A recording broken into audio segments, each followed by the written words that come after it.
MP में काबा, अरे भांजा बेरोजगार बा, नौकरी के इंतजार बा, पांडे जी का बेटा हूँ, चुम्मा चिपक के लेता। एमपी में काबा गाया है, मैं आपको बता दूं मेरे खिलाफ जो है 4 एफआईआर दर्ज। जी मामा जी को आप शकुनी बना देंगी। तो ऐसा लगता है कि आपने एकदम फैसला सुना दिया कि सब गलत है। फंडिंग जो है विपक्षियों की ओर से नेहा सिंह राठौर को भी हो रही है। प्रियंक जी मुझे मेरे इवेंट्स कैंसिल करा दिए जाते। तुम कांग्रेस की भारत जोड़ो यात्रा में गई थी, क्यों गई थी? और मुझे मंच चाहिए अपनी बात कहने के लिए। आपको तो अपनी वंदना सुननी है, आदत लग चुकी है आपको इन चाटुकारों से अपनी आरती सुनने की। नेगेटिव पब्लिसिटी के आधार पर ही नेहा लोकप्रिय होना चाहती हैं। एमपी में पीएम आवास योजना है, लाडली बहन योजना है, लाडली लक्ष्मी योजना है, कन्यादान योजना है, अपराधियों पर बुलडोजर की कार्रवाई हुई और प्रदेश में तमाम सड़कें बनी और युवाओं को रोजगार मिला। आपने सवाल पूछा काबा, उन्होंने बता दिया ईबा। एक सियासी लीडर की तरह बात करने लगी हैं नेहा सिंह राठौर। लहंगा उठा दे रिमोट से और फटाफट खोल के दिखाओ, साइकिलिया वाली सटा के देह में जाली, बेबी बियर पी के नाचे लगली छमक छमक छम।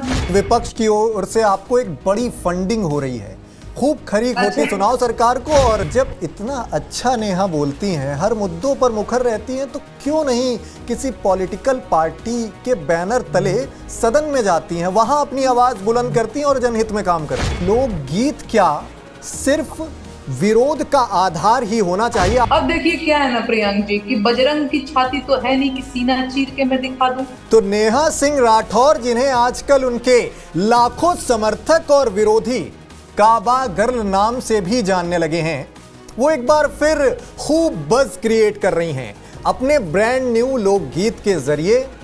एमपी में काबा लेकर आई हैं और एज ऑलवेज उनका एक बड़े समर्थन के साथ खूब विरोध भी कर रहा है एक बड़ा तबका। टीवी 9 के साथ आज लाइव मौजूद हैं अपने विरोध में उठ रहे तमाम सवालों के बेबाकी से जवाब के लिए। बहुत स्वागत नेहा जी टीवी 9 पर आपका। शुक्रिया शुक्रिया प्रियंक जी।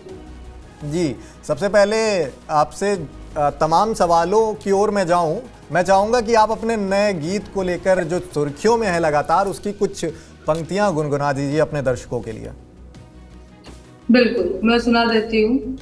अरे एमपी वाले मामा जी के करतूत निराला बा, एमपी वाले मामा जी के करतूत निराला बा, अरे महाकाल, अरे पटवारी, ये जी पेंशन व्यापम घोटाला बा काबा। एमपी में काबा, अरे भांजा बेरोजगार बा, नौकरी के इंतजार बा, 16 माह से सड़क पर बैठल एमपी के होनहार बा काबा। एमपी में काबा, अरे लाडली बहना शिक्षा मांगे मांगे रोजगार, बाबा की 1000 के कौड़ी बाटत मामा के परिवार बा काबा।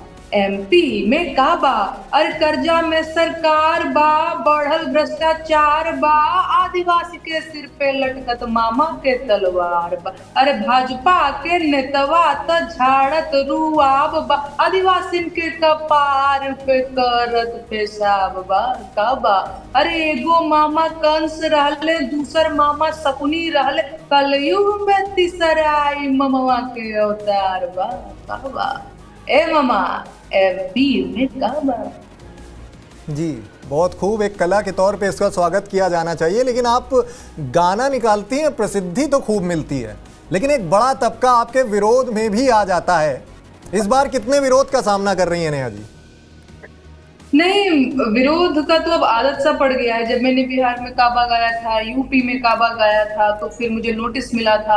अभी एमपी में काबा गाया है, मैं आपको बता दूं मेरे खिलाफ जो है 4 एफआईआर दर्ज हुए हैं। और वो एक कार्टून को लेकर के दर्ज हुए हैं जो मैंने एक शेयर किया था, जो जिसमें मैंने मतलब उस कार्टून में ये दिख रहा है कि आदिवासी के ऊपर जो है एक व्यक्ति जो है सन की टाइप का वो पेशाब कर रहा है। उस कार्टून को शेयर किया तो पहले सीधी के हबीबगंज में मेरे खिलाफ एफआईआर दर्ज हुआ, फिर इंदौर में, फिर छतरपुर में, अभी 2-4 दिन पहले सिंगरौली में भी दर्ज हुआ है। कुछ लोग कह रहे हैं कि राजगढ़ में भी हुआ है, पता नहीं। मुझे लगता है कि जितने जिले होंगे एमपी में, सारे जिलों में मेरे खिलाफ एफआईआर दर्ज करने में लगे हुए हैं ये लोग। तो बहुत विरोध का सामना शुरू से ही, शुरू के दिन से ही, जब से मैं बेरोजगारी के गीत, मैंने पहला गीत जो लिखा था गाया था, सॉरी वो बेरोजगारी का गीत नहीं था, दूसरा गीत था, लेकिन जब से मैंने बेरोजगारी के गीत गाना शुरू किए हैं जी तब से ये चीजें का सामना जी करना ठीक है, आपके व्यक्तिगत मत का सम्मान करते हुए इस लोकगीत का स्वागत बनता है, पर सीएम शिवराज को जिन्हों लोग मामा कहकर पुकारते हैं, उनकी तुलना अभी आपने उस गाने की पुनरावृत्ति की, तो कंस और शकुनी जैसी उपाधियों से उनकी तुलना कर देना, जनप्रतिनिधि हैं वो, चुन कर आए हैं जनता की ओर से, क्या ये आपको उनका अपमान नहीं लगता? सबसे पहली चीज कि मैंने कहीं भी शिवराज जी का नाम तो नहीं लिया है। और मामा की रही बात, तो भैया आप ही मामा नहीं हो, मेरे भी 4 मामा हैं और सबके मामा तो सवाल सरकार से है नेहा जी, सवाल तो आपका सरकार से है, एमपी की सरकार से। एग्जैक्टली मेरा सवाल सरकार से है, लेकिन जब आप ये कह रहे हैं कि उनको आप कंस बोल रही हैं, शकुनी बोल रही हैं, तो मेरा इस पे ये कहना है कि भाई मैंने उनका नाम कहाँ लिया है। तो नेहा जी, ये और आप ऐसा नहीं कानून है से कि वहाँ पर बचने के मैं- लिए ये बात कर रही हैं। कानूनी दांव पेच अब नेहा जी सीख गई हैं, अरे क्योंकि नहीं एक नहीं बड़े नहीं, ऐसा वकील नहीं। से उन्होंने टिप्स ले लिए हैं पिछली बार जब अरे बिहार में काबा आया। नहीं नहीं नहीं प्रियंक जी, ऐसी बात नहीं। आप दूसरी चीज आपने अगर- उन वकील के साथ लाइव भी आई थी और उनसे एक बड़ा आपने टिप्स बड़े ले लिए हैं अलग अलग, तो आप अब बहुत बच बच के खेलना चाहती हैं। अरे नहीं प्रियंक जी, ऐसा नहीं है। लेकिन एक और चीज है, लोगों ने कहा कि भाई तुमने ऐसा बोल दिया। मैंने कहा भाई देखो, अगर इस तरीके से देखा जाए तो मैं भी तो एक प्यारी सी भांजी हूँ, लाडली भांजी हूँ। बताइए, लाडली भांजी के ऊपर 4 FIR अगर मामा दर्ज करेंगे तो हम मामा को कंस नहीं तो क्या कहेंगे आप मामा जी को बताइए। आप शकुनी बना देंगी फिर। देखिए, अगर मैं लाडली भांजा हूँ ना, जैसे लाडली बहनें हैं वैसे मैं भी लाडली भांजा हूँ, भांजी हूँ। अब भांजी के ऊपर अगर मामा FIR दर्ज करी हन तो भांजी तक कहबे ना करें कि तू मामा नहीं खा मारा, तू कंस बड़ा। ठीक है, ठीक है। नहीं, आप खुद सोचिए, आप खुद सोचिए, इतनी प्यारी सी बच्ची हूँ मैं और मेरे ऊपर मामा जी ने 4 FIR दर्ज कर दिए। प्यारी सी बच्ची आप इतनी ज्यादा हैं कि हर सरकार की आप मतलब खिलाफत इतनी मुखर तरीके से करती हैं कि चूल्हे हिल जाते हैं। अरे मैं क्या बोलूं, मैं प्यारा बच्चा हूँ मैं। अच्छा, और भाजपा की महिला मोर्चा आजकल आपके खिलाफ है इस वक्तव्य को लेके, उनका कहना है सख्त से सख्त कार्रवाई हो नेहा जी के खिलाफ, क्या कुछ कहना चाहते अरे उनका कहना तो उनका बस चले तो मुझे चौराहे पे फांसी दिलवा दे। उनके कहने का क्या आप कर रहे हैं? वो मेरे पुतले फूंक रही हैं। हैं? तो उनके लिए वो आप नेहा प्यारी सिंह बच्ची का- नहीं है मतलब? एग्जैक्टली मैं वही कह रही हूँ। चाचियों से मैं यही कहना चाहूंगी कि ठीक है चाचियां, विरोध प्रदर्शन बड़ी अच्छी चीज है, लोकतंत्र में होना ही चाहिए। ऐसा नहीं है कि सिर्फ मेरे को अधिकार है कि मैं किसी की आलोचना करूं, आप भी मेरी आलोचना करो, खूब आलोचना करो। मुझे बिल्कुल मैं इस चीज को नहीं कहती हूँ कि नहीं नहीं आप कैसे कर सकते हो।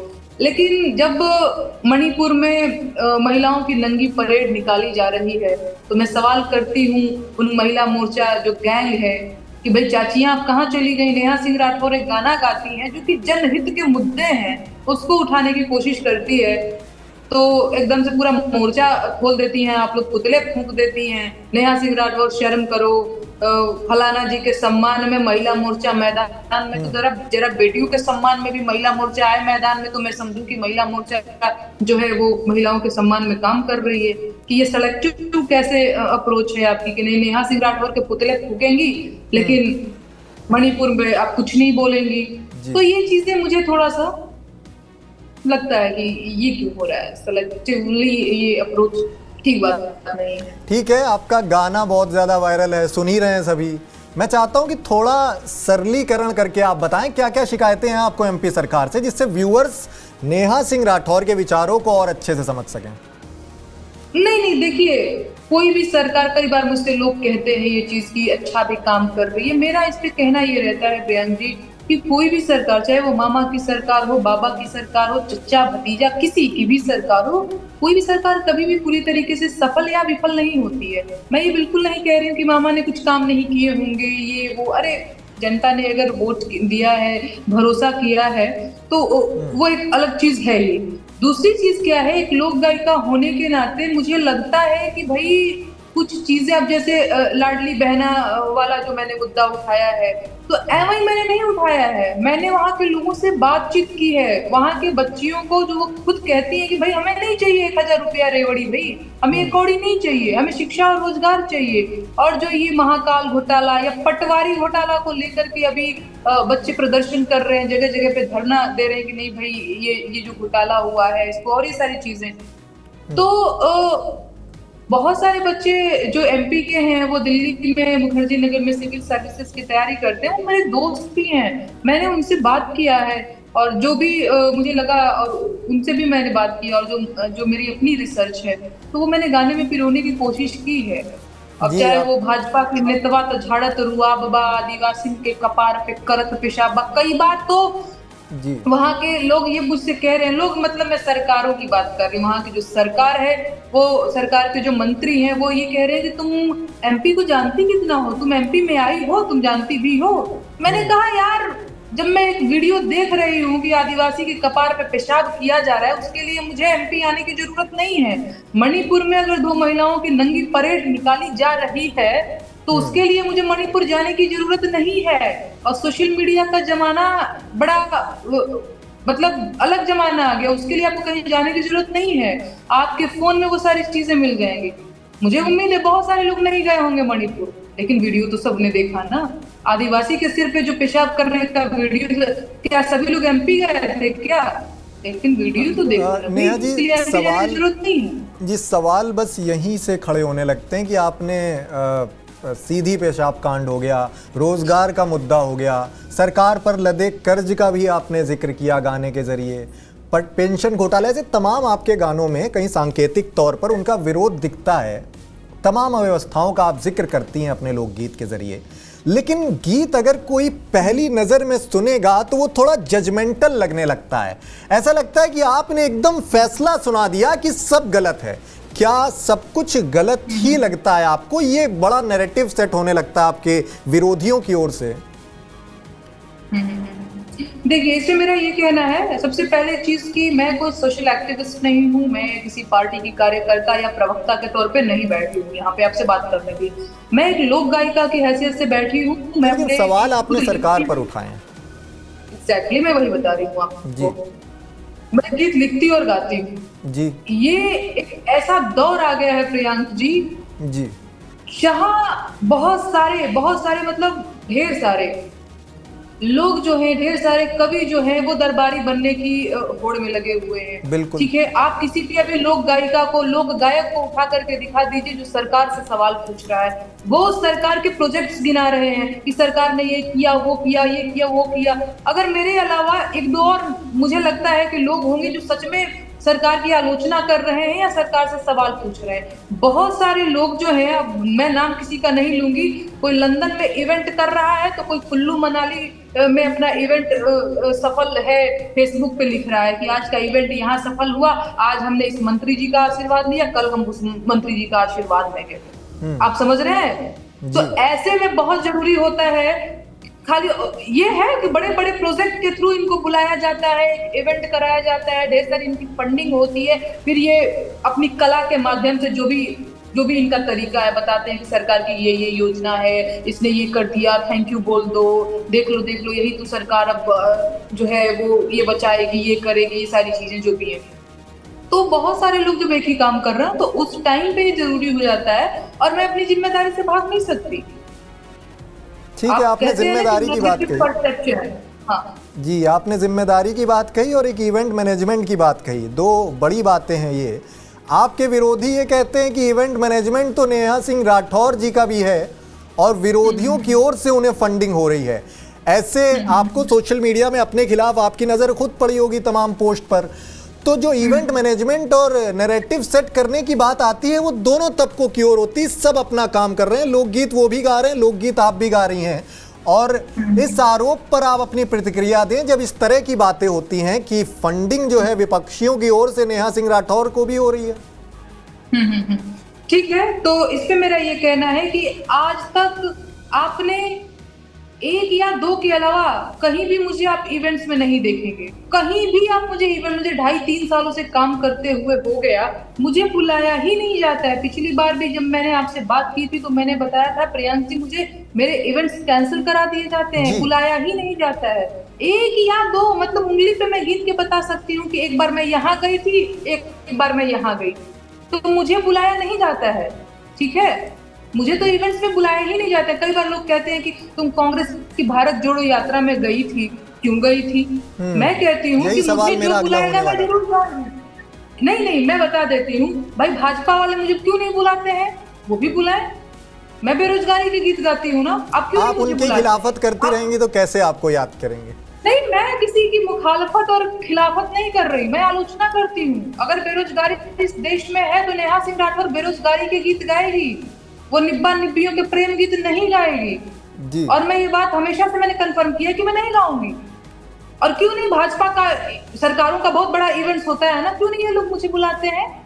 मतलब मैं भीख नहीं मांग रही हूँ कि मुझे इवेंट्स दे दो, मुझे बुला दो, पर मेरा ये कहना है कि आप मुझे नहीं बुलाते हैं क्योंकि आप डरते हैं, क्योंकि आपको लगता है कि ये तो बेरोजगारी के गीत गा देगी, ये तो महंगाई के गीत गा देगी, ये तो मणिपुर में जो हिंसा हो रही है, मणिपुर में जो महिलाओं की नंगी परेड निकाली जा रही है, ये तो उस पर भी गीत गा देगी, तो हमारी सरकार की तो बड़ी भर्त्सना हो जाएगी। भैया आप मुझे बुलाते नहीं हो। कोई भी अगर मुझे प्रेम से बुलाएगा, न्योता देगा, मैं क्यों नहीं जाऊंगी? और मुझे मंच चाहिए अपनी बात कहने के लिए। नहीं प्रियंका जी, मेरी बात कंप्लीट हो जाने दे। हाँ जी, हाँ जी, हाँ जी। ये मंच चाहिए अपनी बात करने के लिए जी। सोशल मीडिया तो एक अच्छा तरीका है, एक अच्छा माध्यम है कि हम ऑनलाइन अपनी बात करें, लेकिन मुझे मंच चाहिए अपनी बात कहने के लिए।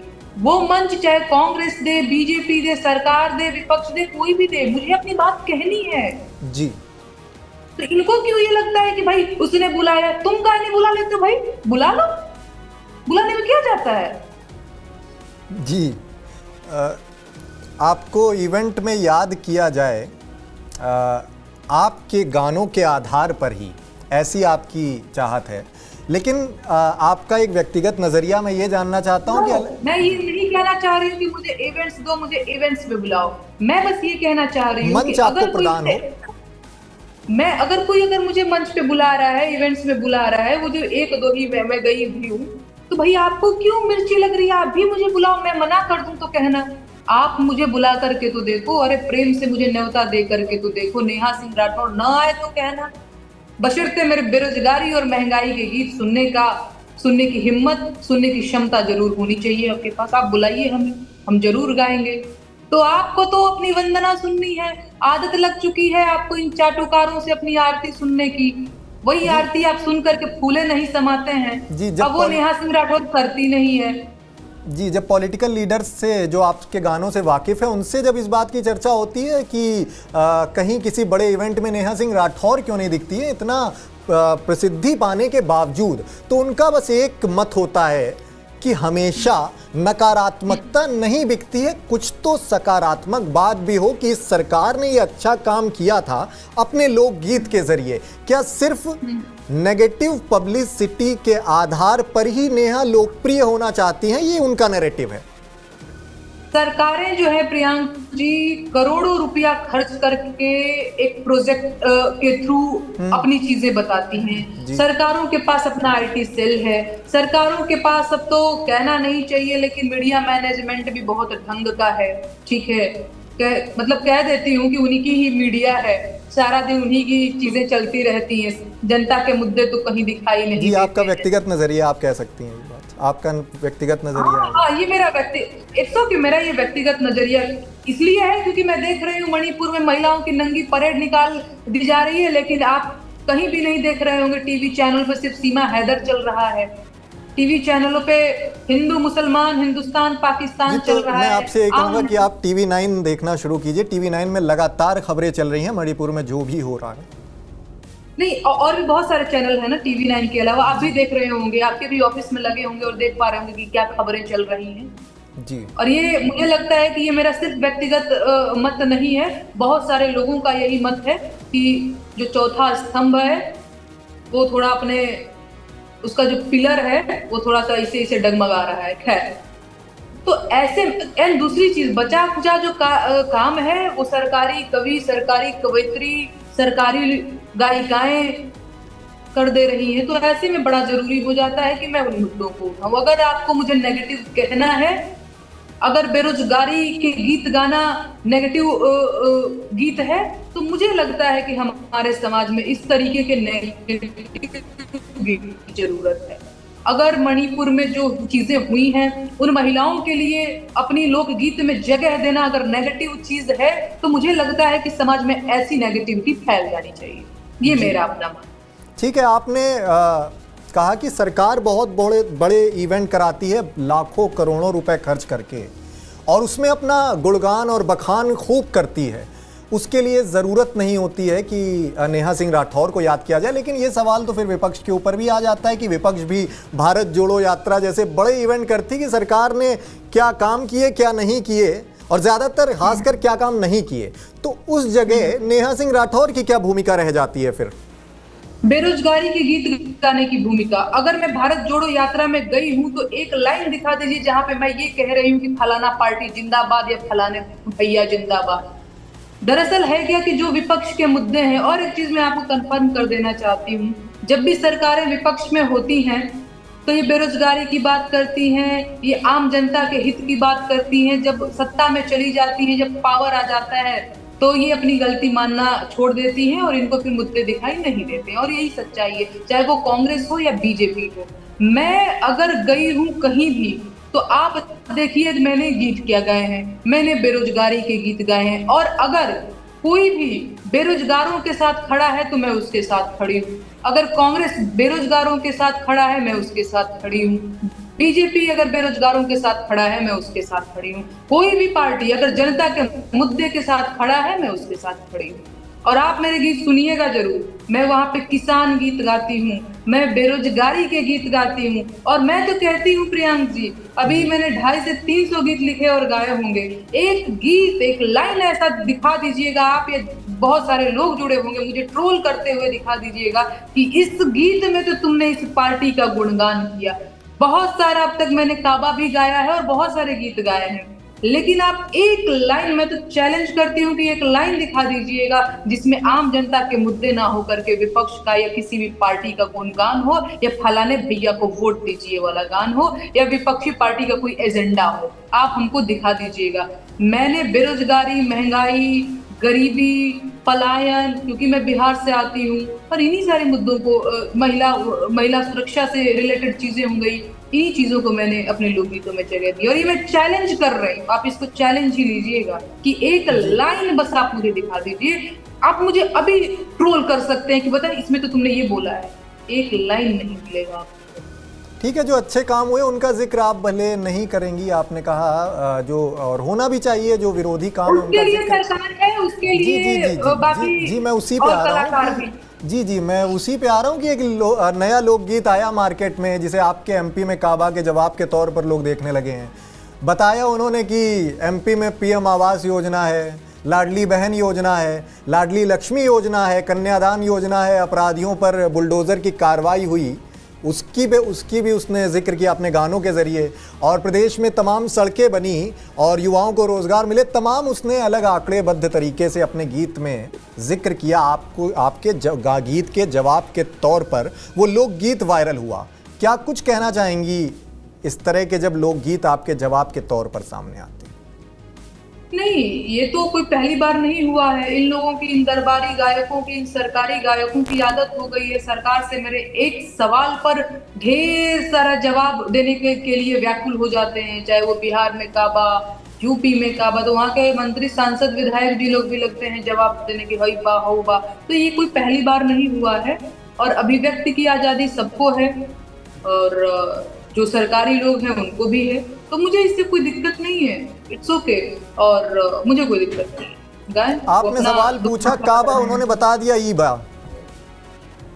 हाँ तो ठीक है ना, मैं कह तो रही हूँ कि सबको अभिव्यक्ति की आजादी है। आपका ज्ञानवर्धन हो गया, लोग कह रहे हैं। उस गीत के बाद आपको बता दिया जो आपको जानकारी नहीं थी, आपका ज्ञानवर्धन कर दिया उस गीत का। अच्छा, नहीं ठीक है, ये बड़ी अच्छी बात है। उनका ऐसा कहना है, उनका ऐसा कहना है।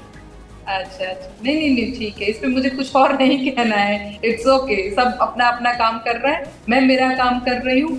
मैं आम जनता के मुद्दे उठाती हूँ और सरकारों से सवाल करती हूँ, और ये लोग सरकार की तरफ से मुझे जवाब देते हैं, तो बाकी मैं जनता के ऊपर छोड़ देती हूँ। तो ठीक है, कोई दिक्कत नहीं। अलग अलग इंटरव्यूज़ दे के नेहा जी अब काफ़ी डिप्लोमेटिक जवाब भी देना सीख गई हैं। टू द पॉइंट, बात को थोड़ा सा घुमा देना कि ठीक है जैसा चल रहा है, मैं कोई रिएक्शन नहीं देना चाहती। एक सियासी लीडर की तरह बात करने लगी हैं नेहा सिंह राठौर, तो ऐसे में अरे लोग ये भी भैया मतलब नहीं नहीं, बिल्कुल नहीं, बिल्कुल नहीं, मैं एक लोक गायिका की तरह ही बात कर रही हूँ। अब ऐसे में लोग ये भी सवाल पूछने लगेंगे फिर कि क्या किसी सियासी पद की चाहत तो नहीं है नेहा जी को? नहीं, मुझे कोई चाहत नहीं है, मुझे बिल्कुल कोई चाहत नहीं है। मैं भोजपुरी के लिए काम कर रही हूँ और मैं चाहती हूँ कि ये लहंगा उठा दे रिमोट से और फटाफट खोल के दिखाओ, साइकिलिया वाली सटा के देह में जाली, बेबी जी। बियर पी के नाचे लगली छमक छमक छम। इन सब चीजों से हमारी जो भोजपुरी है वो ऊपर उठे और कम से कम हमारी भोजपुरी में लोगों को पता चले कि इतनी सशक्त भाषा है कि इसमें हम बेरोजगारी के गीत लिख सकते हैं, महंगाई के गीत लिख सकते हैं और सरकारों से सवाल पूछ सकते हैं। तो मैं वो काम कर रही हूँ और मुझे लगता है कि मैं ठीक काम कर रही हूँ, या ठीक नहीं कर रही हूँ तो भी मैं एक जरूरी काम कर रही हूँ और मुझे यही करना है। मुझे कोई पॉलिटिक्स में नहीं आने की दिलचस्पी है, मुझे गीत लिखना और गाना है। जी, और आपको लेकर जो सबसे मौजू और अहम सवाल की जो नैरेटिव सेट है विरोधियों की ओर से कि विपक्ष की ओर से आपको एक बड़ी फंडिंग हो रही है, खूब खरीद होती चुनाव सरकार को और अपने गीत लगातार इस तरह जारी करते रहो, क्या कुछ कहना चाहेंगी नेहा जी इस नैरेटिव? मैं तो बोलूंगी कि ईडी का छापा पड़वा दो मेरे घर पे, दूसरा कोई ऑप्शन नहीं है। रेड वेड पड़वा दो, देख लो भाई कितना खजाना छुपा के, कितनी फंडिंग छुपा के, कितना ब्लैक मनी छुपा के मैंने रखा है। आओ भाई देख लो, अब दूसरा मैं क्या बोल सकती हूँ। आओ देख लो मेरे घर पे, साधारण लोग हैं यार, एकदम आम लोग हूँ मैं, आम जनता की तरह मैं भी हूँ, आम नागरिक हूँ, अपनी बात कह रही हूँ। तो मैं मतलब इसका कोई जवाब ही नहीं है ना कि विपक्षी पार्टी फंडिंग। आओ मेरा खाता चेक कर लो, आओ सारी चीजें चेक कर लो। जब इतना अच्छा नेहा बोलती हैं, हर मुद्दों पर मुखर रहती हैं, तो क्यों नहीं किसी पॉलिटिकल पार्टी के बैनर तले सदन में जाती हैं, वहां अपनी आवाज बुलंद करती हैं और जनहित में काम करती हैं? नहीं देखिए, अपनी बात रखने तो के लिए मुझे लगता कहीं पद की लालसा छिपती होगी नेहा जी के मन में। नहीं, वही तो मैं कह रही हूँ कि मुझे अपनी बात कहने के लिए ये जरूरी ही नहीं है कि मैं एक पॉलिटिकल पर्सन हूँ तभी अपनी बात कहूँ। एक कलाकार के तौर पे, एक लोक गायिका के तौर पे भी मैं लोक के मुद्दे उठा सकती हूँ और वही मैं कर रही हूँ। अब देखिए क्या है ना प्रियांक जी, कि बजरंग की छाती तो है नहीं कि सीना चीर के मैं दिखा दूं। तो ये मैं कैसे आपसे कह सकती हूँ कि नहीं नहीं देखो मेरे अंदर तो कोई लालसा नहीं है, कोई लालच नहीं है, कोई इच्छा नहीं है, कोई पॉलिटिकल पद पाने की और ये सारी चीजें। और दूसरी चीज, आगे पता नहीं, मुझे नहीं पता क्या होने वाला है, मुझे तो कल का भरोसा नहीं। तो आज तो अगर आज की अभी बात करेंगे तो मैं भोजपुरी के लिए काम करते हुए खुद को देखना हो सकता है कि ये और कल का मुझे भरोसा नहीं। जी, हो सकता है ये एमपी, बिहार या यूपी में काबा सदन के अंदर सुनाई दे नेहा जी के मुखारबिंद से, ये भी हो सकता है। देखिए मैं कह तो रही हूँ कि कल का भरोसा नहीं, आज जो है वो उस पर हम बात कर सकते हैं। कल क्या होगा मैंने नहीं देखा है, आपने भी नहीं देखा है। जी, अपने आप को भविष्य में किस तौर पर देखना चाहती हैं नेहा जी? एक भोजपुरी की लोक गायिका के तौर पे देखना चाहती हूँ, जो जिसके गीतों में लोक के मुद्दे होते हैं, लोक से सरोकार होता है, जिनके गीतों में आम लोगों की परेशानियों को जगह देता हुआ गीत। और मैं एक लोक गायिका के तौर पर खुद को देखती हूँ, भोजपुरी की लोक गायिका। जी, और मैं जो व्यक्तिगत विश्लेषण अब तक आपका कर पाया हूँ लंबे वक्त से, तो मुझे ये आकलन दिखा कि जो आपके लोकगीत हैं उनका आधार भोजपुरी है और भोजपुरी समाज में इस तरह दो तरह के आजकल एक नैरेटिव बने हुए हैं, दो तरह के लोकगीत या गीत सामने आते हैं, जिसका आपने अभी जिक्र किया, एक लहंगा उठा देव रिमोट से वाला और एक आपके लोकगीत। तो क्या ट्रेंड बदलने मार्केट में आई है नेहा सिंह राठौर इस तरह? नहीं, वही तो और मैं अकेले बिना संसाधनों के किस कदर कामयाब हो पाएंगी? देखिए, अकेला चना भार नहीं फोड़ता, ये हम सबने सुना है, हम सबको पता है।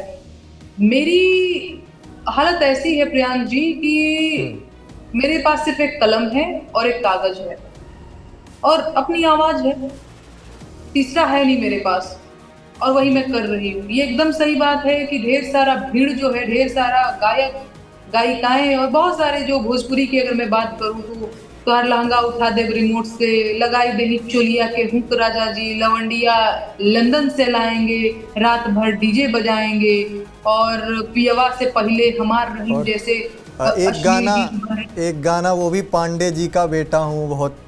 हाँ, वो पांडे जी का बेटा हूँ, चुम्मा चिपक के लेता हूँ।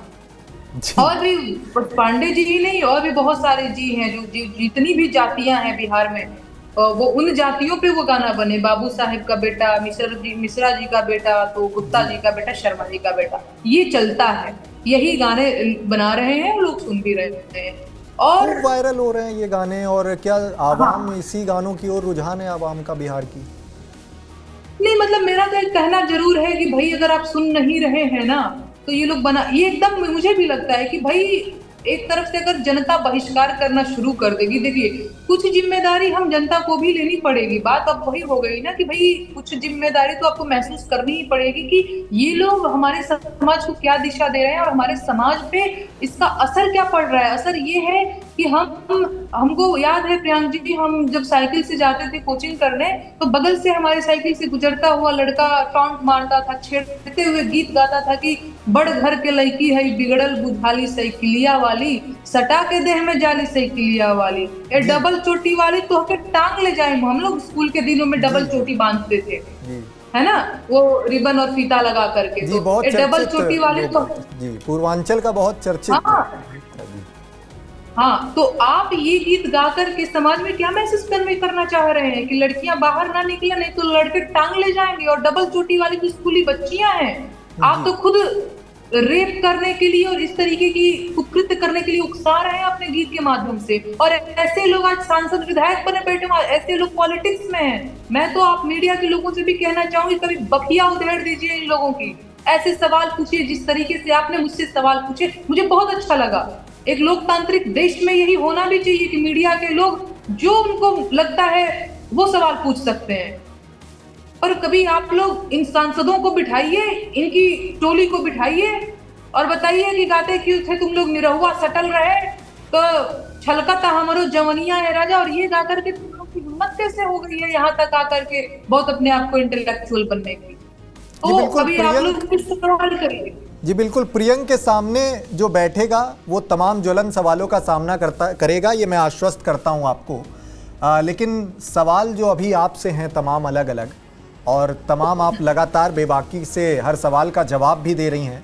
अब ज़रा थोड़ा ड्रेसिंग पर भी कुछ बात कीजिए अपनी, क्योंकि साधारण तौर पर जब आपको देखा जाता है तो आप काफ़ी कैजुअल लुक में नज़र आती हैं, लेकिन गीत के वक्त आपका एकदम ट्रेडिशनल टाइप का ग्रामीण महिला लुक ही दिखता है।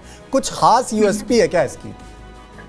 हाँ मतलब देखिए, मैं भोजपुरी को रिप्रेजेंट कर रही हूँ, मैं भोजपुरी भाषा को रिप्रेजेंट कर रही हूँ। और नेहा सिंह राठौर एक ऐसी महिला है जो वो गीत गा रही है, यूपी में काबा, बिहार में काबा या एमपी में काबा, ये बहुत सारे लोकगीत। वो एक ऐसी महिला है जिसका पति बेरोजगार है, जिसके घर में कमाई का बहुत साधन नहीं है, बहुत सारे संसाधनों से वो क्या बोलते हैं, बहुत अभाव में उसका जीवन गुजर रहा है। वो बहुत स्ट्रेस में रहती है, वो बहुत फ्रस्ट्रेट है। कभी आपने देखा होगा कि हमारे यहाँ गांव की महिलाएं जो हैं अपनी सारी बात बोल देंगी, लेकिन उनका पल्लू जो है वो नहीं गिरता है सिर के नीचे, या कभी गिर भी गया तो झट से ऐसे उठा लेती हैं।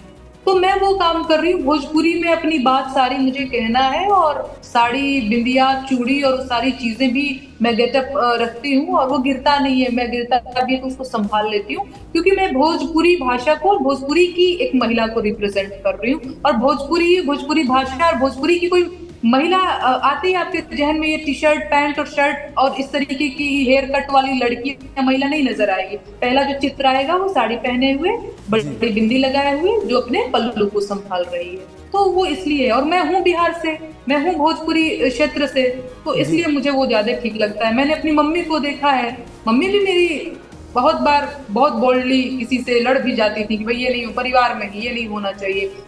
ससुर भसुर से भी वो कहती थी कि नहीं ये गलत है, ये नहीं गलत, ये ठीक है। पर उनका पल्लू जो है वो बड़े ही क्या बोलेंगे, एक अलग अंदाज में उसको संभालती थी और अपनी बात कहती थी। तो मैंने वो चीज उनसे देखा है और सीखा है इसलिए। जी बहुत शुक्रिया।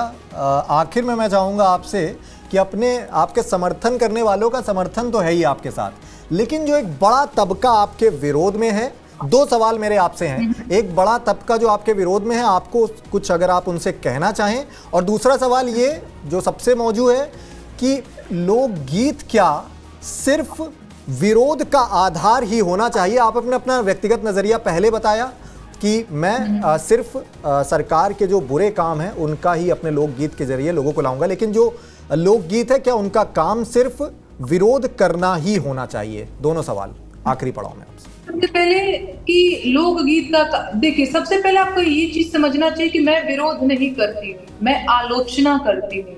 विरोध और आलोचना में अंतर है। विरोध कई बार अतार्किक भी होता है, लेकिन आलोचना हमेशा तार्किक होता है। विरोध का मतलब कि कुछ भी हो हम तो विरोध ही करेंगे, हाय हाय हाय हाय ये फूको, पुतला फूको, वो विरोध है। मैं आलोचना करती हूँ सरकारों की, मैं विरोध नहीं करती हूँ। ठीक। दूसरी चीज की नेगेटिव ही होना चाहिए। मुझे ये लगता है, मैं कह तो रही हूँ कि लोकगीत ना हमेशा समय के साथ बदलता रहा है, चलता रहा है। आज का समय ऐसा आ गया है जिसमें मैं अपने लोकगीत में मुझे नहीं मन करता है प्रेम गीत गाने का, कसम मैं बता रही हूँ। एक दो ही गीत मैंने गाए भी होंगे और लिखा तो अब तक एक भी नहीं है, क्योंकि मुझे लगता है कि अपने देश में बहुत सारी ऐसी चीजें हैं जो नहीं होनी चाहिए। जैसे बेरोजगारी की अगर मैं बात करूं तो बहुत सारे बच्चे आए दिन सुसाइड कर ले जाते हैं। बहुत सारे जो है हमारे, हम बिहार से आते हैं, आपने देखा होगा किसान फांसी लगा रहे हैं। मणिपुर में भी जो हो रहा है, रेप हो रहे हैं लड़कियों के साथ, इधर नारे लग रहे हैं बेटी बचाओ बेटी पढ़ाओ और इस तरीके की चीजें, और धरातल पे कुछ और ही चल रहा है।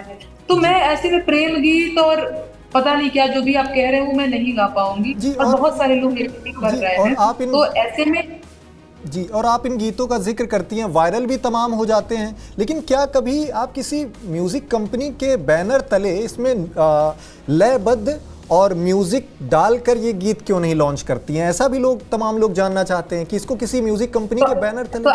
तो आप इसमें ये कह सकते हैं, इसमें तो आपका जवाब छुपा ही हुआ है। लगता है कि फंडिंग बढ़िया नहीं आ रही है, भाई तभी नहीं हो पा रहा है।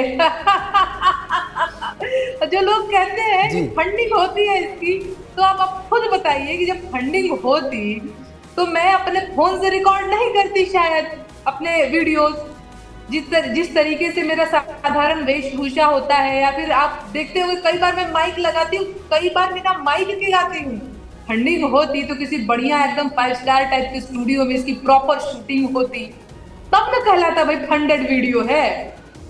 अब मेरे वीडियो में तो कहीं मक्खी उड़ रही होती है, पल्लू संभाल रही होती है।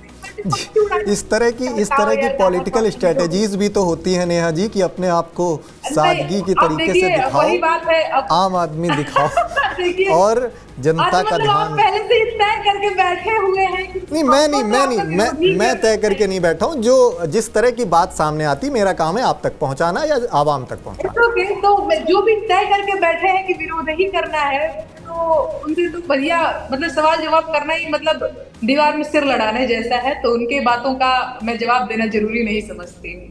बाकी रही बात की जो विरोध करते हैं उनका मैं बहुत शुक्रिया अदा करना चाहती हूँ। अगर मेरे विरोध करने वाले नहीं होते तो शायद मेरे गीतों को इतना महत्व नहीं मिलता। ये एकदम सही बात है, क्योंकि मेरे विरोध करने वाले लोगों ने मेरे गीत को शेयर कर करके 4 और लोगों को बताया कि देखो देखो इसको गरियाना है, फिर 4 लोग और जाने, फिर उन 4 लोगों ने 16 लोगों के ग्रुप में भेजा, तो देखो देखो इसी लड़की को गरियाना है। तो इस तरीके से करके मुझे जो है मेरी लोकप्रियता बढ़ाने में इन लोगों का बड़ा योगदान रहता है। मैं बहुत शुक्रिया अदा करना चाहती हूँ। अगर मेरे विरोध करने वाले नहीं होते तो प्रियंक जी शायद मैं इतनी स्ट्रांग नहीं होती और इतना बोल्डली अपनी बात नहीं कह पाती, क्योंकि मैं इनकी चीजों को चुनौती की तरह लेती हूँ और मुझे लगता है कि आप मुझे डरा नहीं सकते। आप मुझे 4 FIR दर्ज करा के पुलिस दरोगा भेज करके आप मुझे डरा नहीं सकते। तो ये जो विरोध है मुझे जिंदा होने का एहसास दिलाते हैं, और मुझे बहुत अच्छा लगता है जब मुझे 4 लोग गाली लिखते हैं तो लगता है अरे यार हम तो जिंदा हैं,